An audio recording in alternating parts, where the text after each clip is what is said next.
This podcast is proud to be part of the TalkSport Fan Network. TalkSport. Powered by fans. This episode is brought to you by Progressive Insurance. Do you ever think about switching insurance companies to see if you could save some cash? Progressive makes it easy to see if you could save when you bundle your home and auto policies. Try it at Progressive.com. Progressive Casualty Insurance Company and Affiliates. Potential savings will vary, not available in all states. Yo, UK!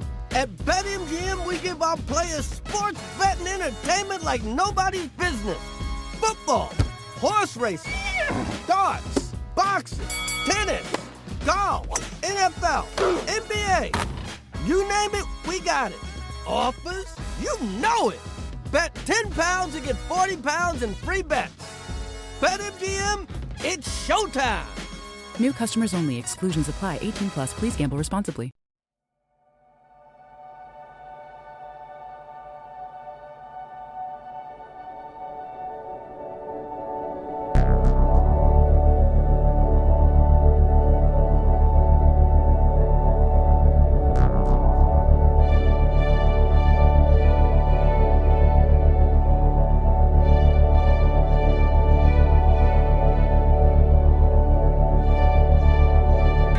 Good evening, everyone. It's Monday night yet again, and welcome once again to the Tilton Talk Show with myself, Paul Hipkiss. We're sponsored by AMG Logistics, and tonight I'm joined by Mr. Robe, Mark Adams. Hello, Paul. Everybody. Hope everyone's okay. Mr. Fixter, Craig Courtney. Good evening, everyone. Welcome to Monday. The main man and the producer, Mr. Chris Browne. Good evening and welcome. And last but by no means least, the chairman, Mr. Alan Watton. Good evening, everybody. So we have no Claire tonight due to a family bereavement today, so a funeral, and we wish Claire and her family all the best today and send all our love. And Mark Meredith, he's on his way back from Mardi Gras, I believe, so he's not going to be joining us either. That's a poor excuse, but there you go. Shouldn't be allowed. I mean, I think we should dock him at least a week's salary for not turning up. I think that's the third time he's done a runner now, isn't it, this season? You've got to question his commitment, haven't you? Yeah, absolutely. So, but yeah, you can't get the staff. But back-to-back wins anyway for Blues, and 2 clean sheets, one after the other, and pretty much job done now, isn't it, Craig? I think the promotion bus is starting to rev up, isn't it? I don't know about revving up. The engine's been running for a few weeks, but no, I mean it was job done. But I will say, Wycombe made very tough going in the second half. And in fact, I think there were times where I've got to say, I know we took our foot off the pedal, but they were the better team. They had opportunities. And actually, towards the end of the game, I was sitting there biting my nails a little bit because I actually thought they could sneak that equaliser. But firstly, we broke him down as we expected. It was going to be. It was tough to start off with. Then we broke him down. I thought led down the wing again was a danger, and actually now he's going to be a bit of a miss. Hopefully not out too long. But then once we got that goal, it was okay. Can we go out and get another one? And we seemed to just really ease off. And second half didn't get out of second gear, but that was to me was a little bit worrying. But then to go down with the injuries that we have, I mean. God, we were only saying the other week how lucky we've been with injuries, and now we're looking, I want to say an injury crisis, but we don't know how long Allsop's going to be out for. We don't know how long Laird's going to be out for. Hopefully, for both of them, it's short term. But then when you put it on top of all the others that we've had as well, and they're silly little niggling injuries, it just not overly concerned, but it does, soon begins to mount up. And I think, these players now are also thinking we've got a final to go into in a few weeks' time, so they're going to want to be back and fit for that. And my only concern is, we don't want to rush players back too early. Them saying that they're ready to go and actually they end up breaking down again because it'll do us no favours. But all in all, would I have thought we would be saying at this stage of the season we were 12 points ahead? I honestly didn't think at this stage we would be. I think at the end of the season, yes, but now it's incredible. It's incredible to think play that game in hand, get that win, and 15 points clear of second spot, 18 points clear of third. Forget starting the bus or revving the engine. Let's just fill the bus at that particular point in time, because I think we're a matter of weeks away now before we get that promotion. And go back to that record that I mentioned last week. Quickest team to get promoted, I believe, was the end of March.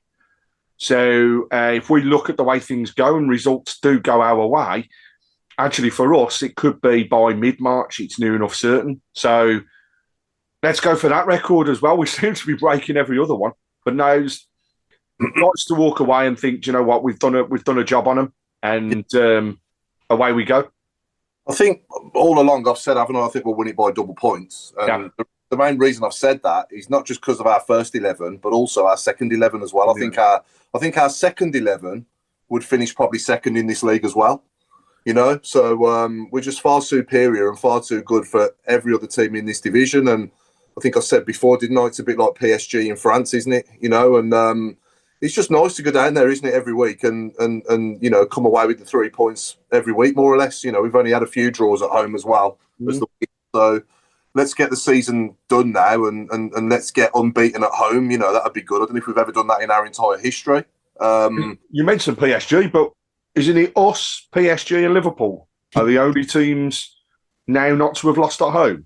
European football, possibly. I've not seen PSG. I've seen Liverpool. No, Liverpool. Liverpool lost to Forest. I think Burnley. I think Burnley's the other one. Oh, is it Burnley's the other one at the moment? Yeah. So, but no, I mean, you know, as for the injuries, and we'll do it again. We'll start with Wickham and work our way back then. And the Wickham game, I thought, first half, that was some of the best stuff I've seen us play. You know, it was enjoyable to watch. We were creating chances.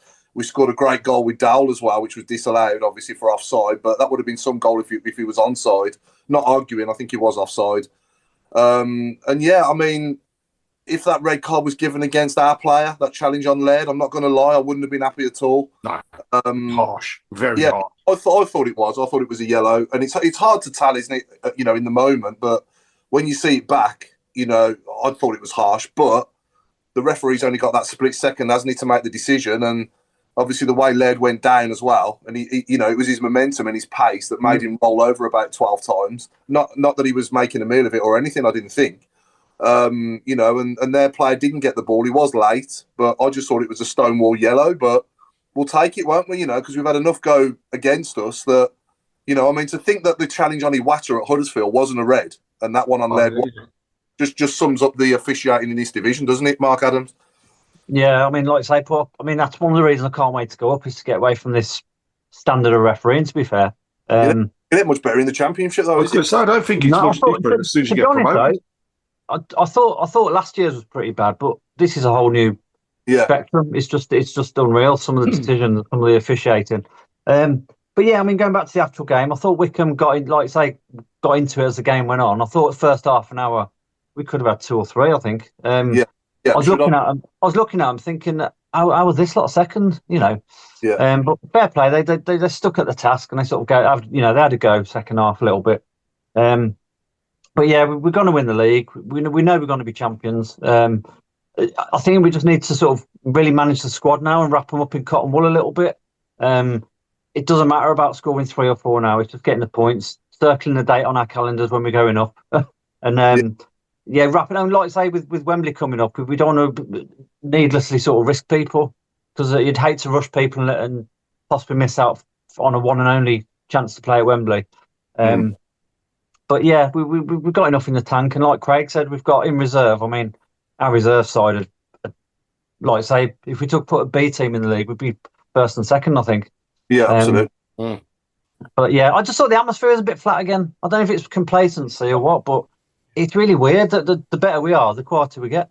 I think it's the time of day, Mark, as well. The 12:30. Yeah. I mean, there is that as well. You know, it is half 12. Yeah, the fireworks for a 12:30 kickoff. You can hardly even see them, can you? It's like having a sparkler coming off the pitch, that was. It was just like, in fact, you'd have probably seen a sparkler more. I mean, I'm not moaning about them or anything, don't get me wrong. I love all the razzmatazz before kickoff. I think it's great, but I just think the fireworks in broad daylight, that's all. It's just better of a night, isn't it? That's all I'm saying. I know. Mind you, normally the away fans bring a bit of atmosphere, but they were silent, weren't they, Wickham? They were terrible. Yeah, but no, talking about our squad, and, you know, let's say Laird's out tomorrow, you know, and Stamstead comes in or Bielik comes in and plays right back again. I think, Alan, you know, I've got no problems with that. My only concern is the goalkeeper. If Allsop's out, then that is, and no disrespect to Peacock Farrell, he has made good saves at times, but I do think that is a big downgrade, isn't it, in the goalkeepers from Allsop to Peacock Farrell, with all due respect to him. What do you think, Alan? I'm going to pinch. I listened to the Keep Right On podcast this afternoon, and I'm going to pinch something they said. Other good blues podcasts are available, I'm sure, you know. That's right, yes, including this one. But those two both agreed that we would lose the skill of the goalkeeper with his feet, which is, he's vastly superior to. We wouldn't lose anything with the goalkeeping bit, Peacock Farrell has been, after his shaky start, and he was left out, and he's played all the cup games. I don't have any lack of confidence in him anymore. Like the Wigan goal went through his legs. I don't see him doing that kind of thing. But I don't see him pinging the ball, 60 yards to the wingers, on a pinpoint, which Ryan does. So I'm not too concerned. I disagree with you slightly about the referees. We've since we had Drysdale against Cambridge, and he gave 2 penalties, which we wouldn't have got a month before that. You had to be shot to get. Yeah. He was the best referee we've had this season against Cambridge. Absolutely. Yeah. And the 2 red cards, again, I don't think they would have been given. Now, it might have been fortunate on Saturday, it might not. But at least the bloke had balls to do it. Yeah. The bloke, whatever damage he did, his intent was to take him out. You're going no further, son, wallop. And that is a red card. What damage he did is irrelevant. You could have missed him. And if he went in like that, it would have been serious offence. So that I just hope that continues. But we're still getting injuries. Again, the good thing is that when you look at what's not available and you look at what's suddenly becoming available again, it all seems to, we're not going to be missing. We're not going to have a serious situation where we're really missing somebody in a key position. We've got 2 right backs to pick from who haven't played much. We've got a winger just coming back to fitness to replace, to fill in that gap. And we've got a goalkeeper that's adequate to fit into that place. So it's almost, it's difficult to say whether that's luck or good management. And I suspect it's good management. That's why we've got such a big, deep squad, because, we're in, we've played 31 home league games and a dozen cup games, 40-odd games. That's the season. And we've got 14 to go. So whatever decisions were taken at the start of the season, they were taken with the knowledge that this was going to happen. And we've made the right decisions, and that people they might not be what we want, but they're there. They're not going to let us down. No. We're not going to get overrun by somebody. If somebody beats us or even gets a point, it's their cup final, isn't it? Oh, we dance. Nobody's going to score 3 or 4 goals against us because we are short of players. Because we're not short of players. We've got replacements. And I take, again, I don't mind saying this every week, I take my hat off to the manager because he seems to get everything right.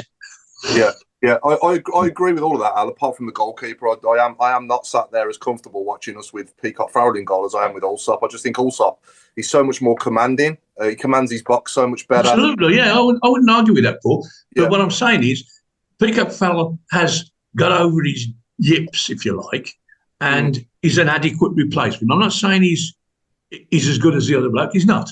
No. But we've got a reasonably reliable player to slot in there. Anyway, he might have a nightmare. Who knows? We know he's capable of it. Obviously, I hope he doesn't. If he plays tomorrow night, I hope he has. I hope he don't have a save to make, obviously. But if he does, then I hope he makes it well and he has a good game for us, But I just think it's Allsop's presence as well. He's a bigger guy, isn't he? And he's more commanding, like I've said, and his passing as well. He's just outrageous for a goalkeeper as well. I mean, it's unbelievable, that pass to Gardner Hickman and the way he chested it and volleyed it. I mean, it deserves to just go flying in the top corner past the keeper without their keeper touching it, didn't it, really? But, saying that, I thought he'd saved it for a second, but thankfully... Yeah, I didn't think that going. No, thankfully he did, and he deserved to, didn't it? He summed it up as well, didn't he, when he turned around and said, there are times it's like having Beckham playing in goal, because that shows you the ability that Allsop has on the ball. But I can't help but, I guess, feel the same as yourself, Paul. I think Peacock Farrell is a decent keeper, right? We would not have signed him for the club if we didn't see the potential in him. My concern is every game that I've seen him in, he seems to have a moment. And those moments have, on many occasions, led to goals. And that's my only concern. But then that's where our defence steps up, because they did it on Saturday. The one thing I noticed, as soon as he came on the pitch, they knew he hadn't been for a warm-up. They knew he was going to have every ball possible put at him. And that's sure enough what Wickham went on to do. But the defence, they protected him. They went into that, nothing's going to get past us mode to give him that opportunity near the goal. So I guess we're hoping that I'll see exactly the same tomorrow, because I don't think we'll see Allsop tomorrow evening. I also, and I hope it's not the case, I don't think we'll see him on Saturday. I think it'll be at least a couple of weeks before we see him again. Well, I was going to sorry to put in, Craig. Has anyone heard any news on how he's likely to be? They don't release any, do they? No. Chris Davies is not forthcoming at all, is he, with any injured player? No. I wouldn't be surprised if Stansfield's back involved tomorrow. I'm not saying he'll start, but I wouldn't be surprised if he's on the bench. On the bench. Same here. I like...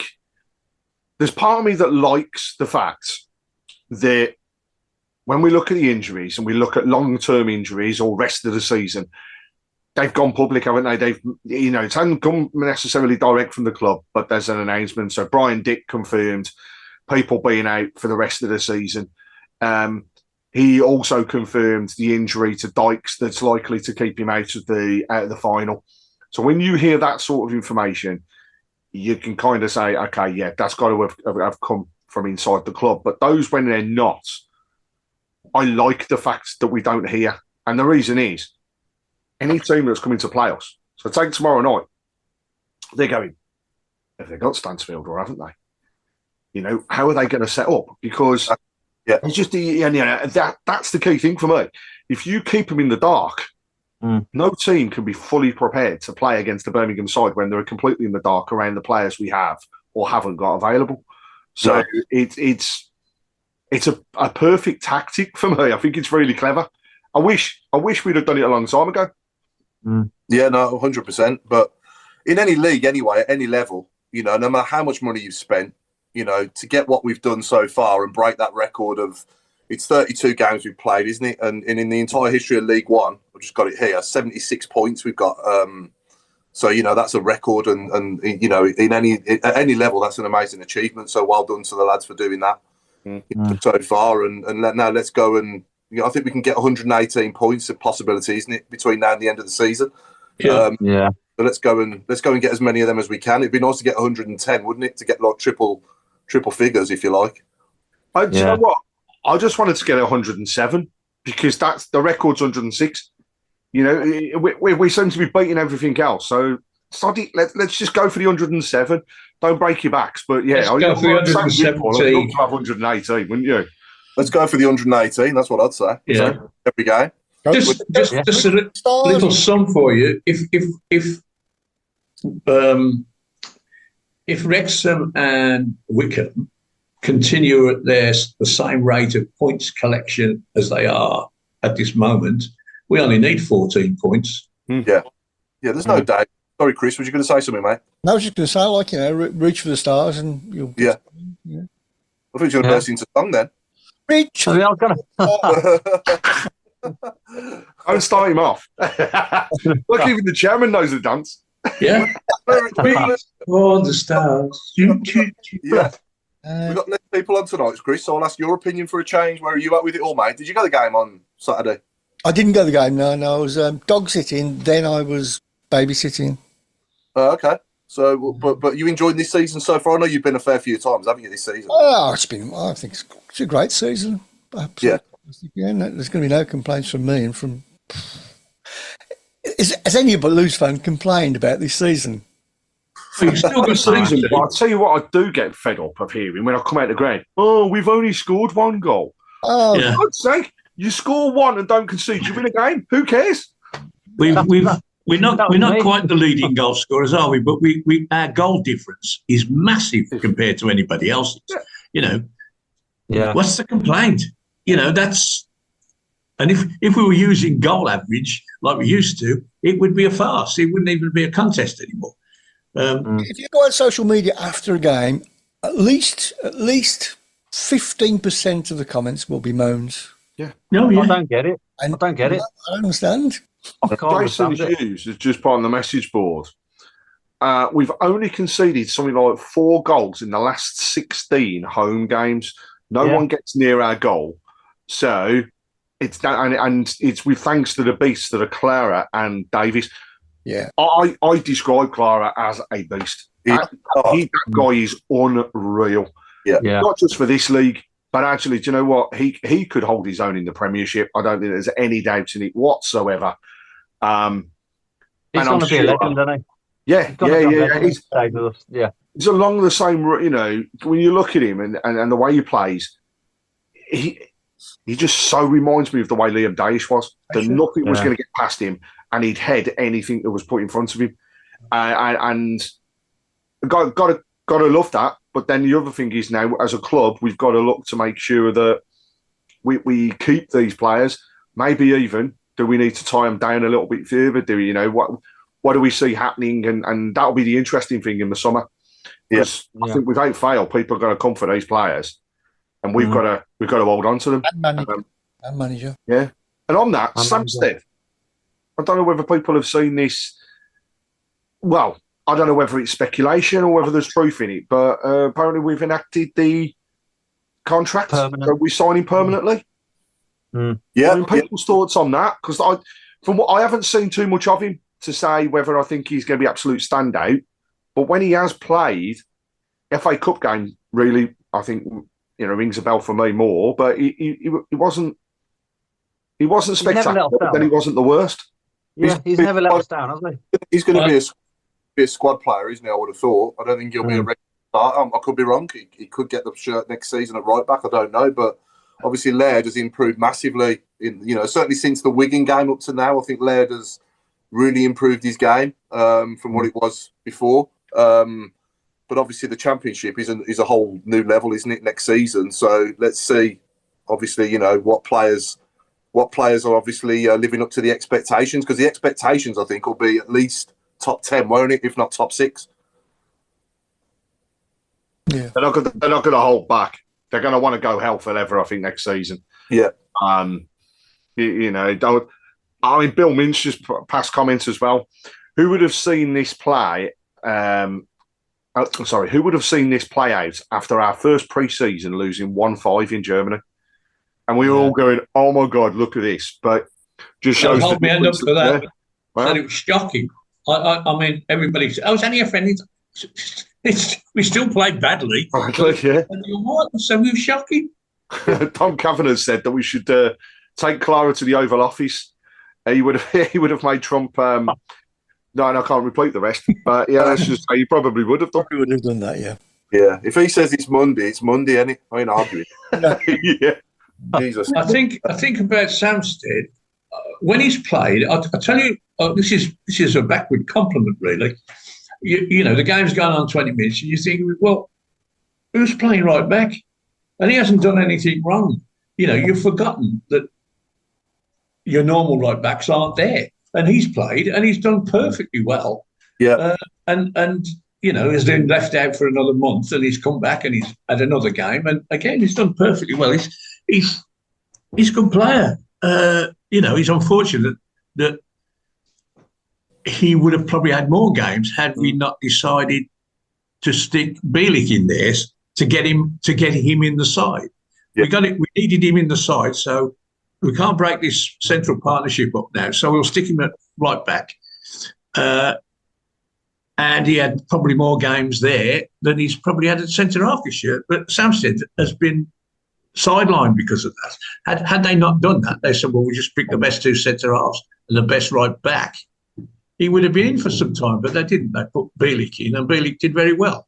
It's unfortunate, that's the way it goes, isn't it? But fair play to him when he has come in. Yeah, I watched the goal of the month video earlier for February, and I had to laugh because every other goal we scored was great, and I felt sorry for every other player that did that, that scored their great goals the same month as Iwata against Newcastle.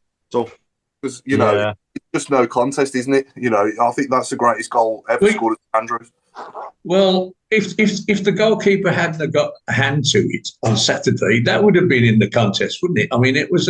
I know it's March, but we seem like we have a worldie every week. I know, I know. How long have we been crying out for that, though? How many times did we come on here and go, we just want him to shoot? Yeah. Now we want him to shoot because we want to see how good the goal could potentially be. And it's just daft. All right, isn't it? You're happy if it went in off a dog running on the pitch. Yeah. You ain't got to go back many years when we went a whole month without scoring, and our player of the season, left us in January. God bless him. Matija Sarkic was player of the season. And he left us just after Christmas, didn't he? Because he got injured. Yep. Yeah. So we've come on leaps and bounds, haven't we, in the last sort of few years now? In the last 8 since United took over. It'll be interesting what happens when because we signed Newman, haven't we? The centre off, so that's straight away a competitor for a place. Yeah. So it'll be interesting what happens. Jason's just confirmed that the deal was that we would sign him if we didn't get relegated. Now we're unable to get relegated officially, so therefore it enacts the contract. Oh, is that right? From League 1 to League 2, you mean? Yeah. Scary, isn't it, really? Come on, let's face it. We knew that was if that would have happened, then we've done something seriously wrong. Whoever put that clause in his contract doesn't follow football, do they?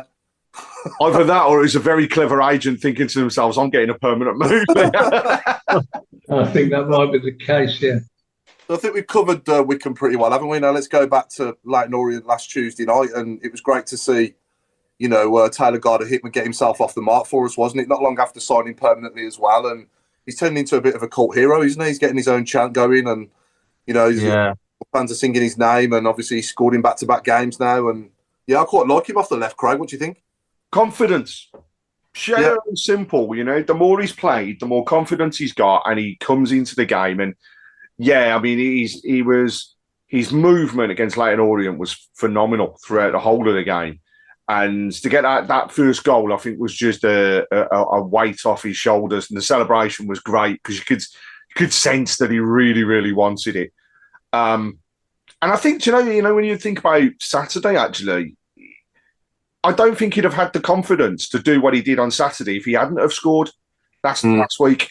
So, that's the area from that, and what he did was just absolutely superb. And again, this was another team that came in with the form table was looking and going, oh, here we go, second versus first in terms of form. How's this going to go? And then look what happened. And then Saturday, second versus first, and look what happened. And we go into tomorrow night. It's first versus second again in terms of form. So let's hope that we continue this. But the key thing we've made with Leyton Orient was the continual pressure, despite the fact of the way the circumstances were. I thought Laird. There were times when, I'm not going to lie, he frustrated the life out of me because we were just going, put the ball in. Just cross the ball. Yeah. And he kept cutting it back. And that became a little bit frustrating. But his movement for the goal was superb. And I think it was well deserved by the time we got to the end of it. But again, this is another player that we were all talking about going, why is he good enough? and all of a sudden gets on a run of games, gets himself involved with goals, and his confidence has gone through the roof. So, yeah, I mean, what can I say? I think after Tuesday, a lot of people were going, that's it now. In fact, there was one bookies that actually paid out on Birmingham being champions after the Leyton Orient game. Yeah, it shows just what people were thinking. But going back on Mark's point from earlier, the atmosphere against Leyton Orient wasn't much better.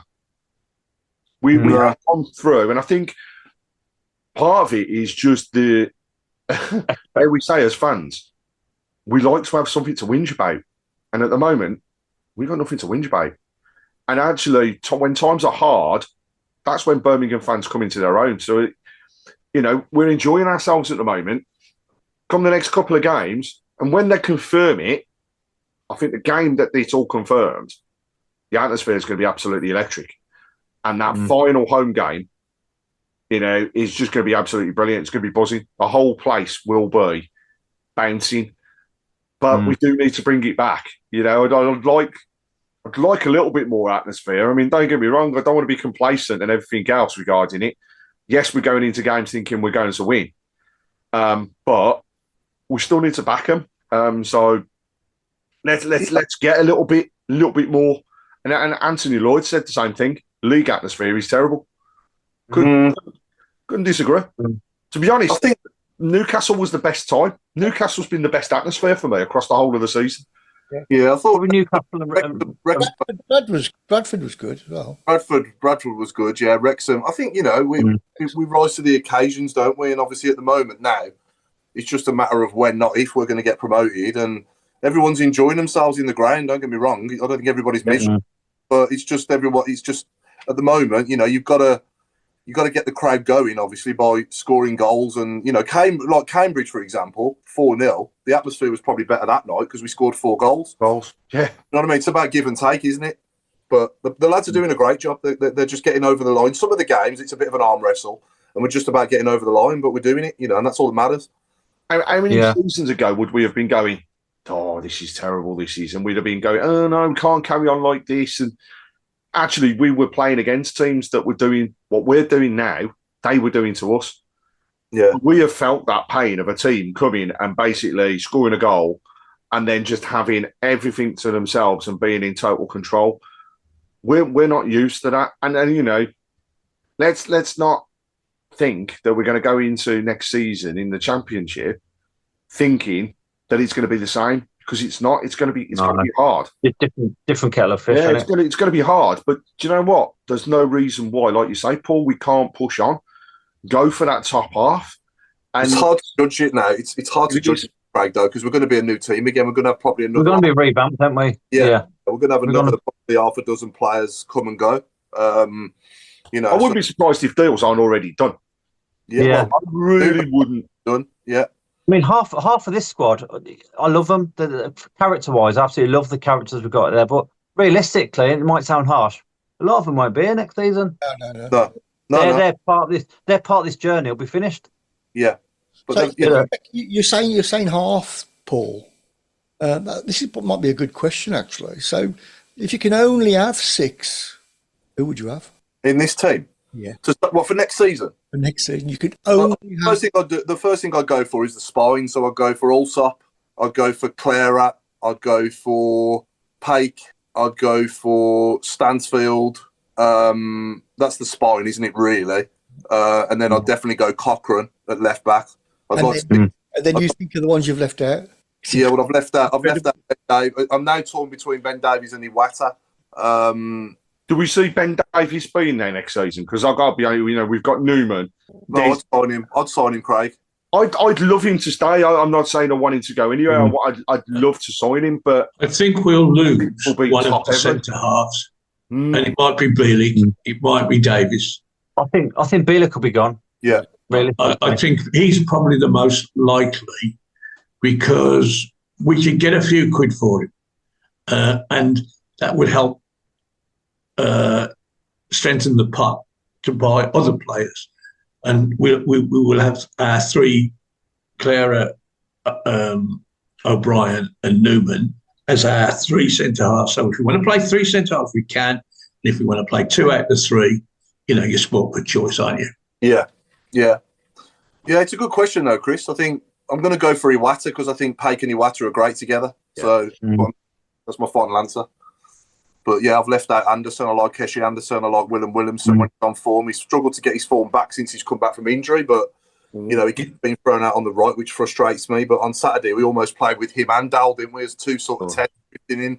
That just worked brilliant. A question to you, Craig. Who would you leave out? I mean, who would be your 6? I mean, I've got to say, what Paul's just said at the spine, I wouldn't disagree with any of those. I think they've got to keep them. Backbone. I think it's tough though. It's really, really, really tough. If you could only keep 6 of them, it's going to be incredibly, incredibly hard because we've got players that we've tied into long-term contracts who at the moment can't touch the side or are out with injury. So we have to think about those. But I think I'd stick with the same 6. Definitely Allsop. Even though I'd sign a keeper in the summer, and I would hope that our keeper would be number 1 keeper in the summer. I was just about to say that because Allsop, I love Allsop, but is he 32? He's getting on, and I'm not saying he's past it for a goalkeeper because he's fine. No, probably his prime. But yeah, I still have another keeper. Sorry, Craig. I'd say it's Can I say a big word? Longevity. Ooh. Can you spell it? Longevity. I think. I mean, someone made a good point earlier. It's gone off my screen now, but if we Bill Mint, if we break up Clara and Davis, we will collapse. And he's got a point because they are literally a pair of human tanks together, aren't they? They feed off each other as well. You can see every time Clara's going forwards, you then got a Davies who is backing him up, and vice versa, and they swap. They don't stick to the same sides when they're in that defensive partnership. They're constantly swapping over and helping each other out. Yeah. It's hard. I love Cochrane, you see. Cochrane's my player of the season. I just think he's 8 out of 10 every week. And he's just brilliant. He really is such a good player. And I can't not take him. But it is hard. But do you not take Iwata or Paik? This is just it. I mean, let's get to the end of the season. How many of our players are going to be in team of the season? Probably none. Actually, we're talking about the EFL. Yeah, they don't like us. No. But no, in all seriousness, right, this could be the first time in how many years that we actually see our players in that top of the shop list, because we haven't seen that for, have we ever seen it? Have we ever had a player in that final top team for within the EFL? That we have done in the past in the Championship when we got promoted from it when Bruce Championship major, yeah. Well, I forgot his name now. The guy that scored all the goals on the left wing for us who went to Stoke. Not McSheffrey. Not McSheffrey. No. When we were in the 3rd division the last time. Gleghorn. Gleghorn. I think Gleghorn was in. Was it? In 1 year in the 3rd division. I'm sure. It's generated quite a bit of conversation these days on the message board. So, and it's very, very similar to what we've been saying already. Michael Woods has said it: Allsop, Clara, Cochrane, Paik, Iwata, and Stansfield. There's his 6 to keep. Same as yours, yeah. But also, as he's put on there, Chris Davies won't be manager. He doesn't think he'll be manager of the season because he keeps on getting overlooked. And I couldn't agree more. I think I cannot. And in fact, I don't want it to happen because there does seem to be this curse of manager of the month that does seem to follow on. But the fact that he hasn't been there is immense. The fact that he hasn't won manager of the month this season yet is unbelievable. Incredible. It is when you've got 18 games without defeat. Yeah. How many months is that? I know, yeah. I haven't thrown. Let's not tempt fate. Maybe we don't want him to be. Well, no, I would agree with that. Yeah. Give him the pot at the end of the year, manager of the year. I'll take the last little bit. Yeah, I'll tell you what. I'll take him as manager. We'll have Allsop in goal as part of it. I think Cochrane will easily make the final 11 for the EFL. In fact, we could probably pick a Blues team that would be in there. Realistically, Probably, let's wait and see, though. There'll probably be a left back who scored from the halfway line or something against Stevenage for Leyton Orient, and he'll take Cochrane's place. But no. We tend to just lose out on goal of the month to players that actually don't actually score, but it's an own goal instead. That sort of stuff. That was the first time I've thrown Funbelievable out there for a while, wasn't it? It is. It is. Funbelievable hasn't been in there at all. And even that's Funbelievable. And I know, yeah, absolutely. So, but what are our thoughts on the red card anyway against Leyton Orient on the challenge on Iwata? Did we think that was a straight red? Yeah. It was dangerous play. But it wasn't as bad as the one on at Huddersfield, was it? Which wasn't even a book. He didn't even book. Oh no! It was very similar, slightly less vicious. Yeah. But the act was the same. He stamped on his foot. Yeah. And yes, the difference was he stamped on his foot because he was off balance and wanted to have a punt at the ball. The bloke at Huddersfield didn't want to do any of them things. He wanted to kick him. Yeah. Oh, yeah. Yeah, he did well not to snap his leg in half, didn't he, really? And not Blues related, but as well, I'm glad that Mateta's healthy as well and out of hospital. And it was one of the worst challenges I've ever seen. That's horrific. It was just horrendous, wasn't it? Yeah. Oh. And the Millwall disgrace, what they were chanting when he was down. Absolutely. It's absolutely unreal. I mean, everybody wants a bit of banter in football, but there's a line, and the line was crossed with that, However, the same song came out from Bradford fans talking about Stansfield. Yeah, I know. So, there's always a group of idiots, isn't there, out there that go on to spoil it. And unfortunately, it happened at the weekend. But it was a disgrace, an absolute disgrace. Shocking challenge, it really was. But yeah, we got any good questions coming in anyway on the shout box? Good evening to everyone on YouTube. Anything coming in, Chris? There was a mention of Laird. None of us mentioned Laird in our 60 day. No, if you ask me for 8, I might have picked it. Yeah. Well, the thing is, it's not half the team we're talking about; it's half the squad might disappear. We're probably 12 or 13. We're BetMGM Sports and Casino. We know things aren't always golden. That's why we offer you the tools to keep your place safe. Set timeouts to always ensure you take a break when you feel like you need it. Set reality checks so you know exactly how long you've been playing. And set deposit limits to help control what you spend. Stay golden with BetMGM. Play responsibly. 18 plus. This episode is brought to you by Progressive Insurance. Do you ever think about switching insurance companies to see if you could save some cash?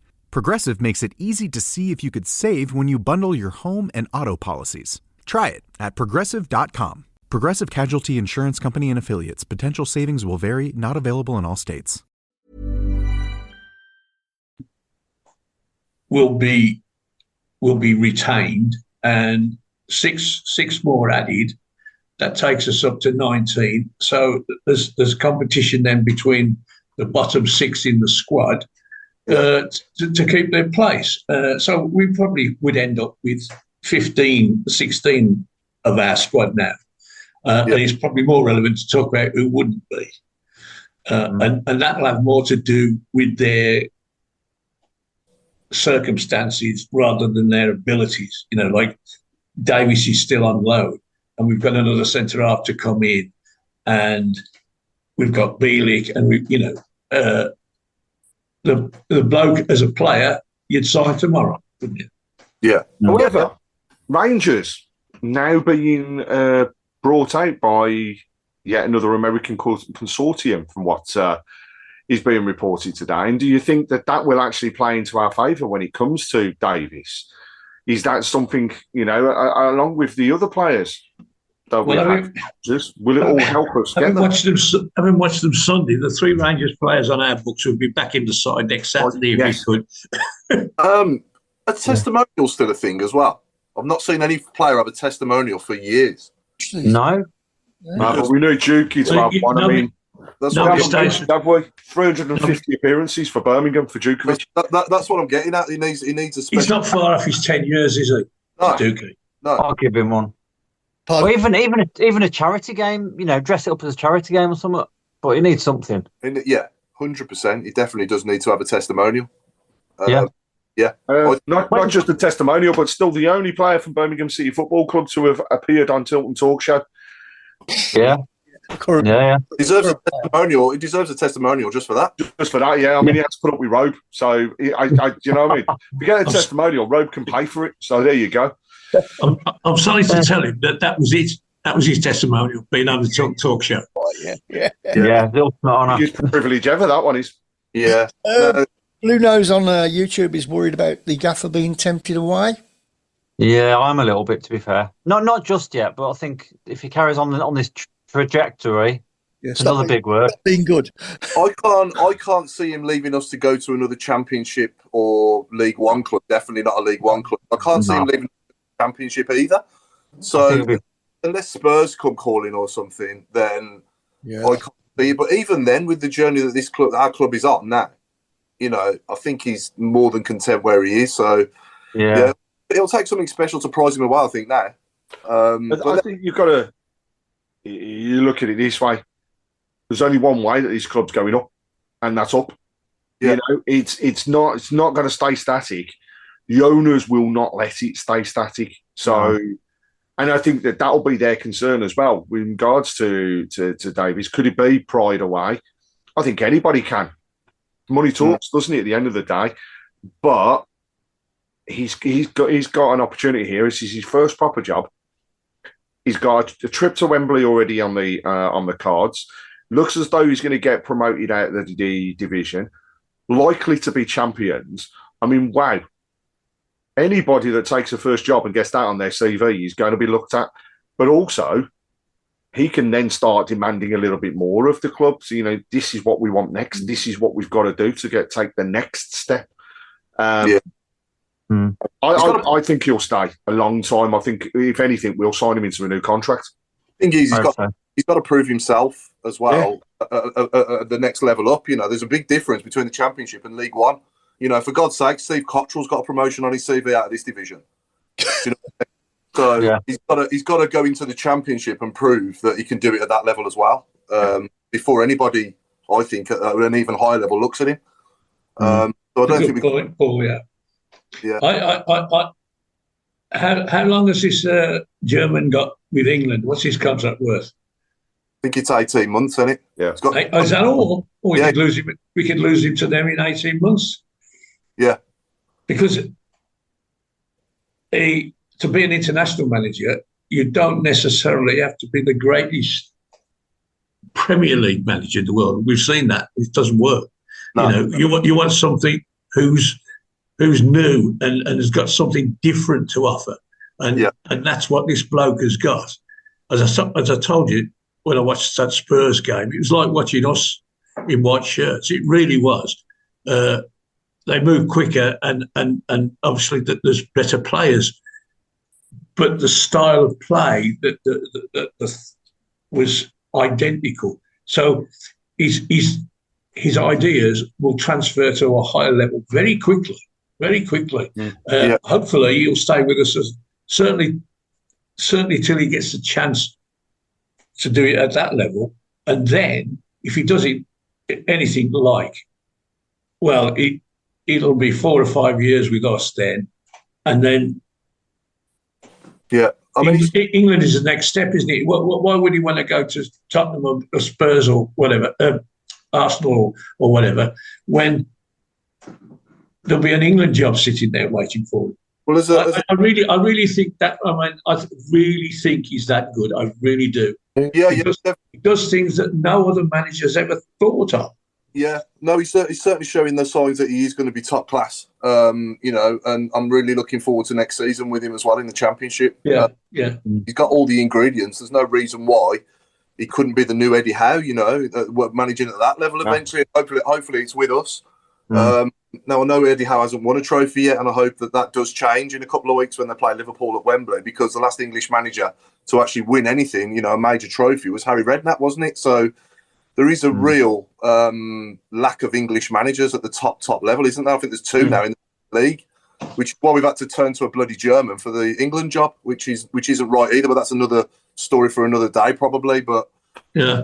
Ian Clayton's asked on the message board, this is a great question, this is, does anyone think if we didn't have Davis as the man in charge and he'd taken the reins when he did, would we be where we are now if, for example, we've got Alex Neil?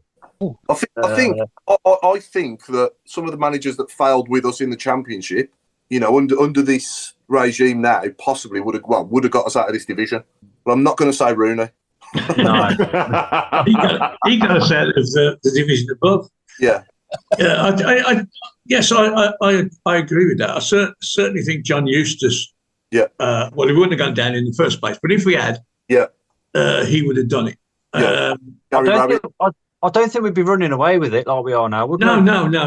That's right. But I think top six. I think. Yeah. I was interested. Martin Granger last week said that with the team we've got now, we'd only be 10th in the Championship. I was surprised he said that. I would say with the team we've got now, players all fit, we'd be knocking on the playoff door. We'd be in that mix at least. Now, hopefully, we're going to have a better team next year. But I thought I just thought he undersold us a little bit. I think this team would be in contention. Wouldn't necessarily march through it, but we would be one of the major players. No, it's interesting. You've always got the money to contend with, haven't you? The team's coming down. Yeah, we've decided to match that. When we go up, we will have as much money as those coming down, and so should be able to compete. And I don't think I think even with the players we've got now, we forget how young some of them are. Taylor Swift, as I call him, he's only a kid, really. He's going to improve. How old's Cochrane? We're 23? 23, yeah. 24, 20, 24, and 24, 25. And Ethan Laird's only 22 or 3. I mean, there's lots of mileage in the. I mean, that's another part of the skill of managing a club. You get players who are slightly better than everybody else has got, and who are going to improve. So when you go up a league, you get another set of players who are slightly better than everybody else has got, and okay, you have to add to the pile because that's other players drop off. Yeah, the thing is, though, the better quality players you sign, the better the players you've got become as well, because they're playing obviously around better players, aren't they? Those that do stay at 11 will get better and better as well. I think eventually we'll have a striker there in Stansfield that could get over 25 goals in the Championship if he's got the right players around him. Yeah, absolutely. Just going back to Chris Davis, I wonder what the statistics, I can't even say that, are of managers that win this league and as to where they are the next season. I mean, what of them staying on with that club? I'll bet you the vast majority move on. Yeah. Well, the vast majority don't last, do they? No. Not many people do an Ipswich. Yeah. I mean, a lot of them move on because of the success that they had winning that league. The only one I can think of is sort of maybe Mark Robbins. Won this league at Coventry, and Eddie Howe took Bournemouth from one to took them through all the leagues. Then up to the Premier League. So, but I'm also delighted to say we're joined by Will Brazier. Will Brazier's watching us on YouTube. So, good evening, Will. And it'll be great to get you on the show, mate. I enjoying his presenting on the Blues channels and stuff. So, he does all these sort of competitions outside St Andrews, doesn't he? And his own YouTube channel as well. He was on the training ground with Jay Stansfield and Alfie May not too long ago. So, good evening to you, Will. It'd be good to get you on the show, mate. If you're up for it, drop me a message. Good evening. Message. So we got a few fun things tonight, Chris, I believe. We have got a few. Well, we've got a couple of fun things. For fun things, got to get these teas in. But just before we do, I had a message from a listener called Dermot. He says, "Hi everyone at Tilton Talk. Hope everyone is all good. I've been a Blue Nose since 1968. Don't get to matches much nowadays, but was so fortunate to bring my partner Eileen down from Scotland for her home match against Northampton last November. We had a great weekend, only spoilt by Northampton's 97th minute equaliser. My world totally collapsed last Wednesday after Eileen passed away after a short illness, a massive stroke that had devastated myself and her family. We're so heartbroken and still think it's been all a dream. I'm a regular listener to the best football chat show and would be so appreciative if you could possibly mention a brief tribute to Eileen, who was my partner for nearly the last 6 years. If you could possibly mention Eileen, Chris, that would be lovely. Keep right on." That's from Dermot. God bless you, Eileen, and our condolences and love to all your family, Dermot, as well. And keep right on, mate. Absolutely. Keep smiling, mate, through the hard times as well as the good. Yeah. Better. Yeah. So, keep it on, Dermot. Absolutely. Good result yesterday for the women, Craig, at Blackburn. And not just a good result at Blackburn, but the Lionesses slipping up as well was perfect for us. So, a brace from Lucy Quinn yesterday took us to a 2-0 win up at Blackburn, which helped to take us actually now 3 points clear at the top of the table. Now, the London City Lionesses do have a game in hand. However, our goal difference is quite substantial as well. So, it's a really good position to be in going into to the next few games, 3 of which are still to be played at St Andrews at Knighthead Park. But, how this is teed up now. Our last game of the season is London City Lionesses at St Andrews. It could well, the way it's going, end up being a promotion decider. But we're not thinking that far ahead because at the end of the day, Amy says the same as Chris does, which is we only look at the next game in front of us. So the next game is, in fact, not this weekend coming, the weekend after, 16th of March. It is at St Andrews at Knighthead Park against Southampton. Southampton, who are managed by an ex-Birmingham player, but are in... not a fight. They're in a reasonable position to stay in the league. So it's going to be an interesting one where we need the 3 points to get it over the line. Now, as always, we're saying people come down, support the ladies. They need us. They need the backing. If there are people out there that have clubs, associations, schools, or football clubs, and they want to come down and see the ladies play, is an opportunity to do so. Get in touch with me and we'll see what we can do in terms of arranging for people to come down to the game, and some tickets can be made available for it. The idea is we get as many people through the door supporting the ladies as possible, and we've said it before, say it again, it's not the same as a men's game. It doesn't attract the same audience. A ladies' game attracts the families, but it is a good family day out. And, we're in a really good position. Want to continue to push on now, secure that one and only space into the ladies' WSL. Now, also look at it this way, on Friday, there's an important vote that's also taking place. That vote is around how the leagues will continue over the next few seasons, to the point that they're actually talking about no relegations from the WSL. That is the vote that will take place. And that will take effect from, I believe, the 2026 to 27 season. So there is no better opportunity to get up there now and stay in that league. The idea of that is no relegations, but people will still be promoted so that they expand the size of the leagues, increase the amount of revenue and input that's put into the ladies' game. And then, like I say, there's a vote on that on Friday. I think that's going to be key for us. But we're really, really in a good position, and a team that are thriving on a lot of confidence at the moment. And again, I want to say, I want to get to the end of the season. I want to do a double promotion. I think it'd be absolutely superb for the club, and it will just then give us the opportunity to invest the way that we need to in the Women's Super League and push on, because there's no reason we can't do what Man City have done. There is no reason we cannot do what Chelsea have done. There's no reason we can't do what Arsenal have done. We have fantastic backers, and they'll support us. Ironically, if the way things continue the way they are, we could get promoted, and those of us over at B6, I was just going to say that, struggling massively, could be relegated. So double celebration plus a relegation party. Hey, come on, that really could be on the cards. Oh, very good, very good. And Chris, I believe you want to test our football knowledge. Yes, because we've got no Who this week, so we're going to alternate it from week to week. I've got a panel game here for you four. 6 questions. If you know the question, shout it. The answer, sorry. Who's fastest finger first, basically? Yeah, that's fastest. Okay, so here we go. Question 1. In 2016, England and Scotland were handed fines for FIFA for wearing what on their shirts? Puppies. Armbands.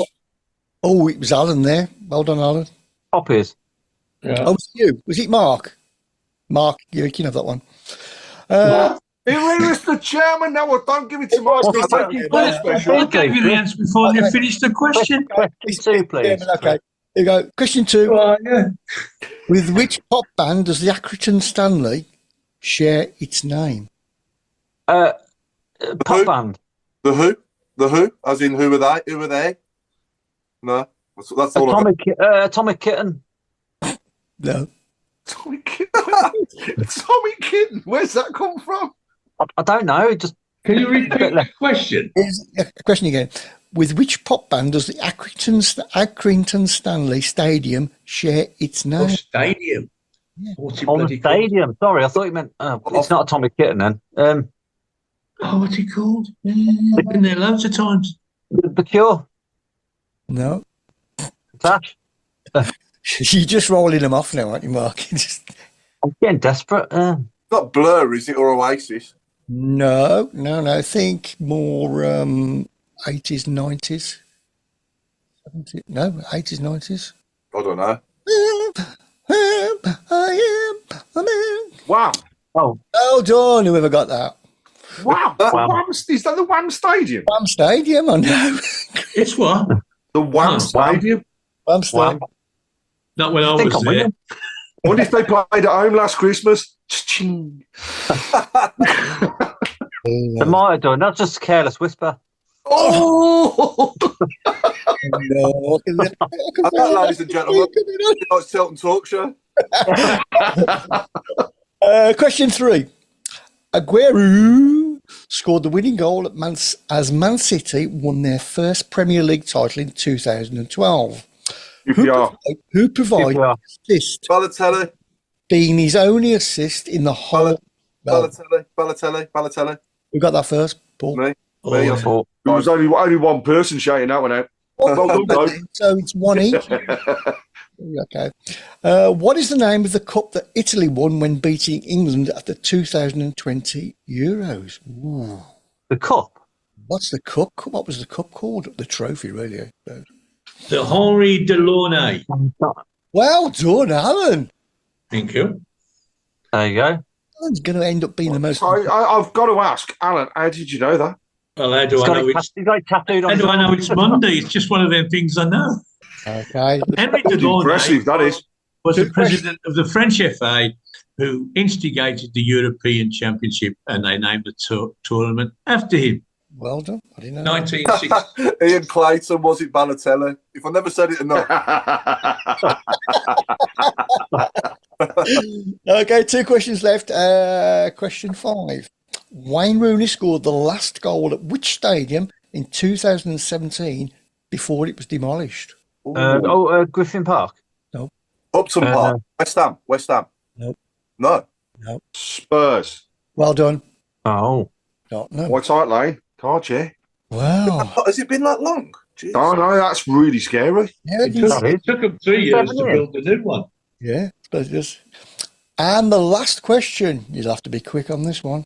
How many trophies did Tottenham win in the 2010s? None. Well done. 2. Oh. 9. So Can you name the 2? Can you get name the 2, Mark? One was the Atomic Kitten Challenge. One was the Audi Cup, weren't it? You included the Audi Cup. That was a pre-season. Yeah. So I think Alan had 2 and Craig had 2 there. And I did. I'm Paul as. You know, I think the only person that didn't get a question right. Was that's right. Was Robe. Yeah. I thought it was a draw, to be honest. I think we all did well. I reckon we should have a sudden death question if we're all on 2. Oh, right. Okay, then. Here we go. I'll get the bell ready if this is one as well. Robe, you've got to sit this out, Robe.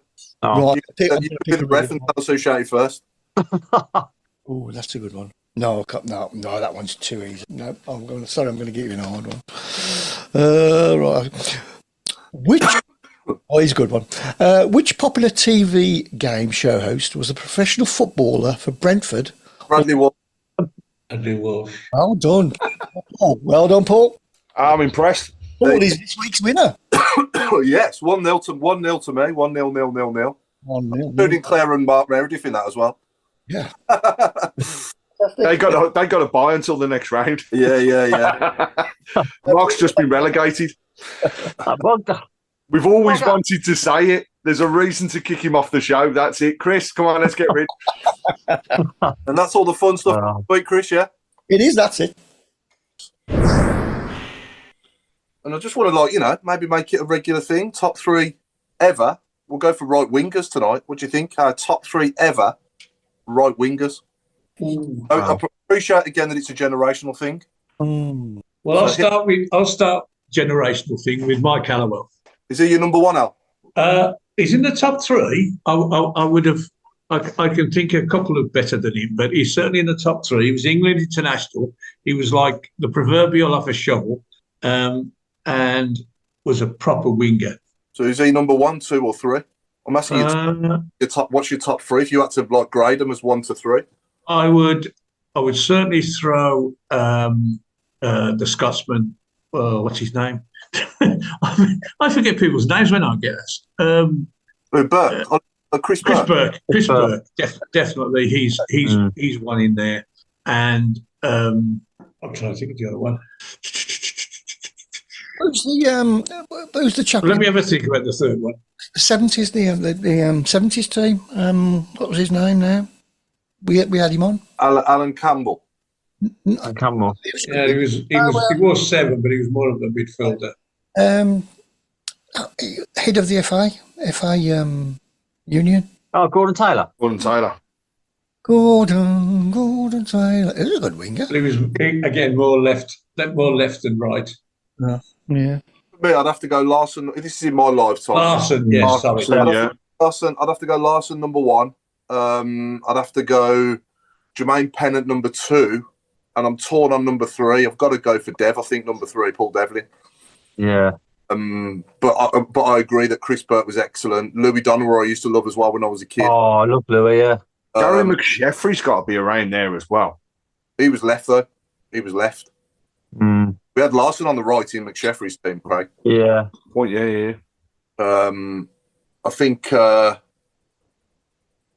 I don't know. I'm trying to think who else in our time. We've had a lot of good right wingers, haven't we, over the years? Yeah. Redmond, right winger. Nathan Redmond played down the right at times. He was more often. Yeah, he could play. I don't think he was really with us that long, though, was he? To be in this chat, to be honest. Damari Gray. No. This is just purely right wingers, by the way. Oh, just right wingers, right? Yeah. I think Burke was like a throwback to the old traditional winger, wasn't he? He was just he was like predictable, but no one could stop him. You knew what he was going to do. Nobody could stop him. I think for me, step over. It's hard to say, isn't it? I definitely had Devlin up there as well because Dev's chipped him in the goal as well, didn't he? Devlin was a great player. Seb left. Seb Larson. Seb Larson was right. Yeah. I haven't said John McCarthy either. He was good as well. Yeah. Very good. Yeah. So it's hard to put him in the top 3. And Mick Greaves has gone for Alan Ainscough, Chris Burke, and Stan Lazaridis, who was left. Stan's left, yeah. 3, Mick, because Stanley was on the left. We had some good wingers left on. Yeah. Oh yeah. Well, we'll do. Well, maybe we'll do left another time, Yeah. Do left next week, yeah. Yeah, maybe. Or I might go for another position. Send the bishop to the bar. Yeah. I came into contact with Seb Larson. I was trying to cross the road on the crossing in Alton, put the one step in the road, and there was a screech of brakes. And I obviously turned towards him and was about to tell him what kind of person he was. I suddenly realised it was Seb Larson. Oh, hello. I suppose there's a claim to fame. You nearly got run over by Seb. I nearly got run over by Seb Larson. I was waiting for the punchline, I was. I tell you what, to be honest, I was looking at his missus more than him. Oh, yeah. I bet he was as well. I don't know whether everybody's noticed then. Did you actually look like Alan actually looked around the room to make sure his wife wasn't around when he said that? Yeah. She can hear me, I don't mind. Seb Larson was her favourite as well. Yeah, we've even had right backs play right mid as well, haven't we? At times on the right wing. I mean, yeah. God bless him. Jerry Gill. Jerry, yeah, been left out for John McCarthy when obviously but at times Nicky Eden went right mid, didn't he? When all that during that Worthington Cup run, Jerry Gill was back and Nicky Eden was right wing, wasn't he? Right, yeah. But quite well as well. But I honestly think that now he's starting to get assists and goals. I think Laird could be good in that position if required. He could play to the right of the front three. Yeah, and you could maybe put a new right back in and play Laird further forward. What do you think? I like the idea of him bombing forwards. There's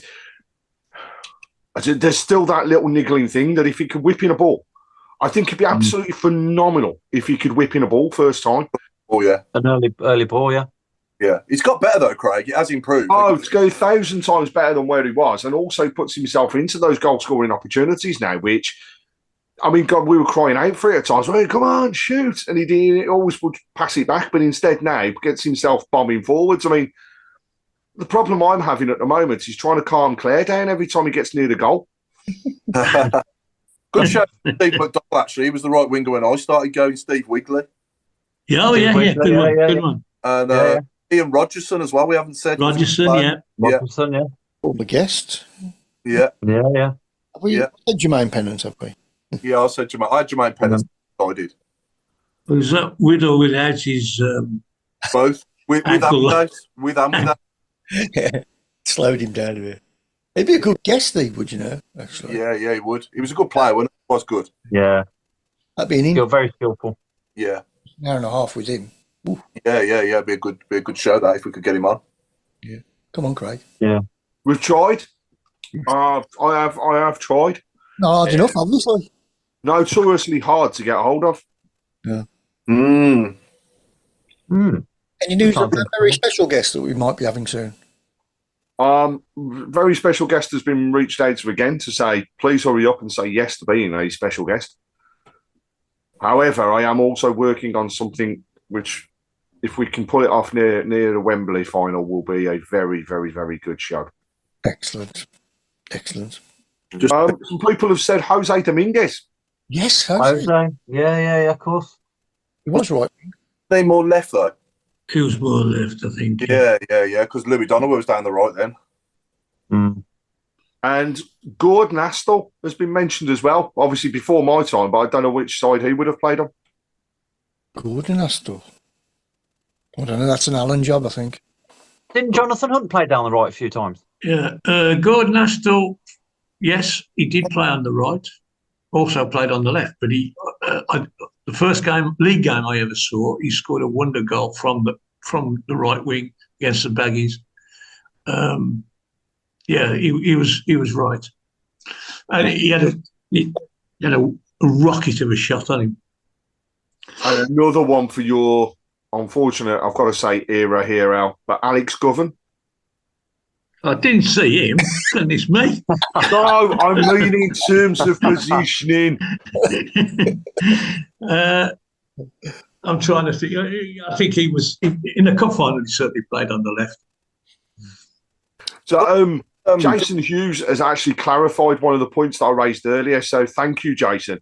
It's actually Blues, PSG, and Liverpool are the only teams with a 10-point or more gap to second place in the leagues. Yeah. Oh, is that in Europe? Europe, it is, isn't it? Okay. Fair enough. Fair enough. Does that mean we can sign Mbappe next year? Yeah. And get Jude back. Yeah. Get Jude back. Oh, no, of course, Mbappe's got... yes, he don't play for PSG anymore, doesn't he? No. No. Paul Ian Clayton has said, we've gone for best winger. What about the worst one? Oh, right winger, worst right. Oliver Burke. Oliver Burke. Ian said Jesper Konkia. Brett Shea. Brett Shea again. Brett Shea, Oliver Burke. Yo, UK! At BetMGM, we give our players sports betting entertainment like nobody's business. Football, horse racing, darts, boxing, tennis, golf, NFL, NBA. You name it, we got it. Offers? You know it. Bet £10 and get £40 in free bets. BetMGM, it's showtime. New customers only. Exclusions apply. 18 plus. Please gamble responsibly.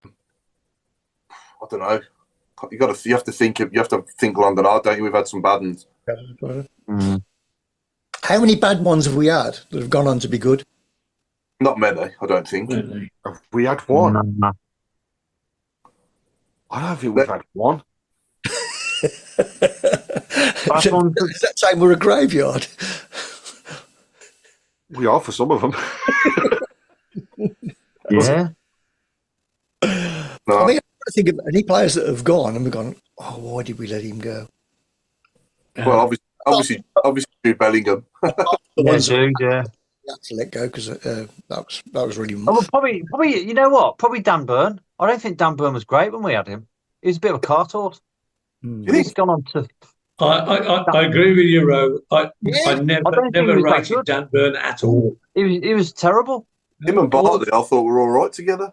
No, I thought he was just slow and cumbersome and bit of a dog. dog. Over after time. And he's turned from a cart horse into a dove. Ian Clayton's definitely on a mission this evening because he said that this season we've racked off the league by spending millions on players. He reckons that Blues are going to announce Messi next season just to rack off the championship. Imagine. I've just thought of one. Steve Finnan. Good shout. Yeah. Steve Finnan, yes. He left us and went on and won the Champions League. Won everything, yeah. Yeah.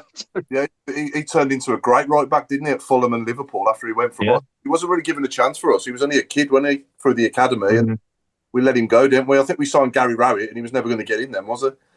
Yeah. In terms of players that we've let go and then wondered why, I think this is a great one by Ian because he's turned around and said Andrew Johnson. Yeah. He went on to massive things after he left Birmingham. That was a weird one, that was. Everton, did you go Everton, Crystal Palace? Crystal Palace. He got an England cap as well, didn't he? Yeah, got a cup. Yeah. He's still a hero at Palace. I went to a forum with Steve Bruce and he openly admitted that he messed up. He did mess up. Although Clinton did well for us and scored some big goals, he just messed up with AJ. He shouldn't have let AJ go because him and Heskey would have been a great partnership, wouldn't it? Or him and we did get Forsell though instead. Yeah. But AJ, obviously, the form AJ was in then, Forsell and AJ together would have been even better. I don't know. I was always sorry to see DJ go. Damian Johnson. Yeah. Yeah. No. Campbell. DJ Campbell. Yeah. I mean, he went to Blackpool, didn't he? And he was in their promotion side, and he did well for them. I just thought he scored goals, and I didn't know if you meant Damian Johnson then, or DJ Campbell, or the DJ in the stadium or the car park on a match day. Well, you can certainly the DJs in the car park and the stadium. You could let them go anytime. You got to get down with the kids. Bring back Pete Murray. Anyway, let's go with predictions. Predictions tomorrow night, Bolton away, and Saturday, Lincoln at home. So I'll start us off. I think tomorrow night we'll get a hard-fought 1-0 win at Bolton, and on Saturday I think we will win 2-0 against Lincoln. Craig? Yeah, I think 1-0, definitely hard for 1-0 tomorrow. Saturday, I just fancy us to score a few. Against Lincoln, I just think, could be 3, 4. So I'll put it in the middle. We'll go with 3-0 Birmingham. Okay. Robe? I've got a funny feeling tomorrow might be a draw. Because Bolton are in a bit of form now. We haven't got a brilliant record up there, have we? So, yeah, it won't be the end of the world. We'll still be champions. I'm going to go 1-1 tomorrow. And then I think we'll win 3-1 on Saturday against Lincoln. Have we not won the last couple of times at Bolton? Can't remember. Have we? I remember. I went under Monk when Jukey scored and we won 1-0. I can't remember last time we played there. We played there. I don't think we've played them since. They've been in the dump, and they've been in the League Two. Yeah. So, I mean, they've got a chance to play. If they win, they could get into the playoffs, couldn't they? Into the top 6 tomorrow. They're 2 points behind the playoffs. Yeah, they could scrape into the top 6. Oh, yeah. So I just think they'll be up for it. I mean, you can't say about their support because it's normally lousy up there, isn't it? Their home support. So, but yeah, I've got a funny feeling it might be a battering, bit of a draw. Good away day, Bolton. It's a nice stadium, and they're not bad people up there. They've had better times as a club, haven't they? Obviously. Yeah, they're not a bad bunch, are they? They're not a bad club, Bolton. They're welcome there, don't they, when you go there and stuff. So, absolutely, been there a couple of times, and I've always enjoyed my day out there. And both times I went, we won as well, so it's even better. Yeah, Alan. Well, I'll tell you what. We've mentioned that we've played 2 games where the team coming to us are going to, they're going to give us a game. Well, neither have done that, and Leighton have lost since we beat them. They lost again on Saturday, and that we've done that to a few sides where they're on a bit of form. We've put them in the place, and then they've done nothing for another month. And I suspect it will happen with Bolton as well. We'll beat them 1-0, and then Bolton they'll look on that as too big a setback. And on Saturday, I'll fancy us. I'll go 3-0. Yeah, there we go, Chris. Yeah, I think it's going to be a close game as well. So I'm going to go 3-0. What, tomorrow? Tomorrow night? Yeah. Saturday? I'll probably just nick it 1-0. Do you think we'll score more at Bolton than at home to Lincoln, yeah? Yeah. Okay. Well, either way it'll do, won't it? As long as we win. It's a win. Wins. Paul McCarthy has said tomorrow 1-1, Saturday 3-0. Mick Greaves has said tomorrow 1-1 with Alfie May scoring the goal. Ray Cornish 2-0 tomorrow and 3-0 on Saturday. I think that's all I've seen so far coming through. Yep. Okay. Is that full time? It is. There we go. Full time. It's. Well, I'd quickly. Last orders, please. That absolutely flew by. So we've been the Tilton Talk Show. It's good night from me, Paul Hipkiss, and good night from Mark Adams. It's good night for me this week, and it's a good night from Craig. This week? I mean, yeah. So I want it to be a permanent good night. It's a good night from me. Don't forget, any tickets for the ladies' game, please get in touch. And watch out for a really good away end with our friend from Ryan from Bolton. So that'll be up shortly. And over to the chairman. Good night, everybody. And looking forward to this week. We're all impatient. I think that's the truth. We want its season to be over and the trophies on the shelf. But you'll have to be patient. God bless and good night. And we're proudly sponsored by AMG Logistics as well. And last but not least, it's good night from Chris Browne. I'm off to buy some of the drugs that Robe's on. And it's a good night from me. Robe's doing all. Not buying them. Good night. Good night, all.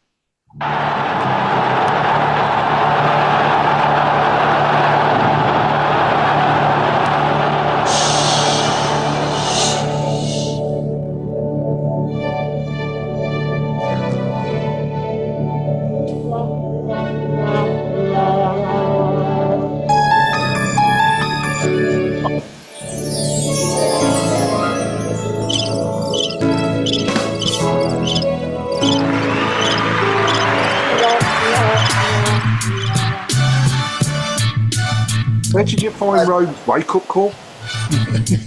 My alarm clock. Have you seen all the Wembley stuff in the shop? No, well, I think Robe's wake-up call is, come on, ladies, let's slap out. We all go on Claire's hen do with masks of Robe on. You know what them? Well, you're supposed to remember them for good reasons when you go on a hen do, not scare people off. We could all wear always blue t-shirts. I didn't know Robe was having a hen do. Robe, No. have you seen the new flag yet? Which one? The one that says Robe's not allowed into Wembley. I've bought at least 1,000 of them. I'm giving them away. I haven't seen them. They're unofficial. You want to be careful. What are you going to get, Robe? What Wembley merch are you getting? I'm going to get a flag and a hat and a scarf. I'll probably get 2 programmes, one to read and one for best. And then I'll get, I don't know, really. For one of them. There's some nice T-shirts in the shop. There's some good stuff. Oh, yeah. The quality's gone up tenfold, hasn't it? Yeah. The hoodies are quite smart, actually. Yeah. They're only 15 quid as well, T-shirts. Okay. I'll bet there'll be some more coming out soon. Do you know that you can't take bags into Wembley? Do you know you can't take bottles with tops on into Wembley? Can't take nothing. And we've got to ask permission to take the flags in. Seriously, really? What I suggest, if you want to take a bottle of water, because you can fill your bottle up free, but when you walk in, they take the top off and put it in a bin. But I got around that by having another one in my pocket. Off air. Good idea. Yeah, we are off air, aren't we? My Apple Watch is telling me it's time to stand, so I think I better make a move. No. That wasn't good. There's no football on tonight. What's going on? What's that? No football on tonight. Yeah, Forest and Ipswich on. Yeah. Oh, right. Well, sorry. I only went to. I forgot. I keep forgetting about the FA Cup. Who cares? You're right. It's now on ITV4. I put bloody Chris Wood in my dream team as captain, thinking he'd bag hat trick against Ipswich, and he's not playing. It's on the Killer. So I'm gutted about that. Well then, guys, Yeah. what's the All next week, yeah. Yeah. See you next week. Cheerio.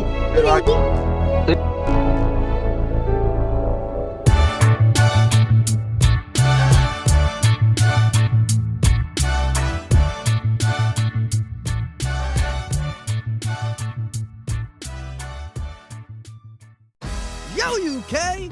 At BetMGM, we give our players sports betting entertainment like nobody's business. Football, horse racing, darts, boxing, tennis, golf, NFL, NBA. You name it, we got it. Offers? You know it. Bet £10 and get £40 in free bets. BetMGM, it's showtime. New customers only. Exclusions apply. 18 plus. Please gamble responsibly. This episode is sponsored by Boost Mobile. It's James and Fuhad from Shits and Geeks podcast, and we're here to talk about Boost Mobile, the newest 5G network in the country. With compelling deals for new lines, Boost Mobile makes it easy to switch today. Boost Mobile's new network delivers customers the speed and service they'd expect from the big three, plus groundbreaking benefits you'd only get from a true challenger in the industry. These include letting people try the network risk-free for 30 days and offering a $25 per month unlimited plan that's guaranteed to never go up in price. They have blazing fast 5G and plans for all the latest devices. Visit your nearest Boost Mobile store and find us online at boostmobile.com. This podcast is proud to be part of the TalkSport Fan Network. TalkSport. Powered by fans.